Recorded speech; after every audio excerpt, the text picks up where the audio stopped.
રાજ્યના મુખ્યમંત્રી ભૂપેન્દ્ર પટેલ સુરત મહાનગરપાલિકાના 129.53 કરોડના પ્રકલ્પોનું લોકાર્પણ ખાતમુહૂર્ત કરવામાં આવ્યું છે. લોકાર્પણ પ્રસંગે ગૃહ રાજ્યમંત્રી હર્ષ સંઘવી સહિત તમામ મંત્રીઓ કાર્યક્રમમાં ઉપસ્થિત રહ્યા હતા. મુખ્યમંત્રી ભૂપેન્દ્રભાઈ પટેલ સુરત મહાનગરપાલિકાના વિવિધ ઝોન વિસ્તારમાં રૂપિયા 129.53 કરોડના પ્રકલ્પોનું લોકાર્પણ ખાતમુહૂર્ત કર્યું હતું. ડ્રીમ સિટીના રૂપિયા 223.21 કરોડના પ્રકલ્પોનું તેઓ લોકાર્પણ કર્યા.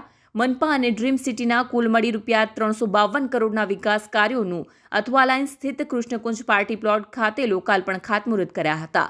સુરત મનપાના લોકાર્પિત થનાર વિવિધ પ્રકલ્પોની તકતીઓની અનાવરણ વિધિ, જેમાં ડ્રેનેજ વિભાગના વેસ્ટ ઝોન વિસ્તારમાં ડ્રેનેજ નેટવર્કના ઓગમેન્ટેશન અંતર્ગત પાલમાં 43 MLD ક્ષમતાનું સુએજ પમ્પિંગ સ્ટેશન અને 4 MLD ક્ષમતાનું મશીન હોલ સુએજ પમ્પિંગ સ્ટેશનનું લોકાર્પણ, સાઉથ વેસ્ટ ઝોન વિસ્તારમાં નવા સમાવિષ્ટ થયેલ કાંદી ફળિયા સહિતના વિસ્તારમાં સુએજ સિસ્ટમનું લોકાર્પણ કરાયું હતું.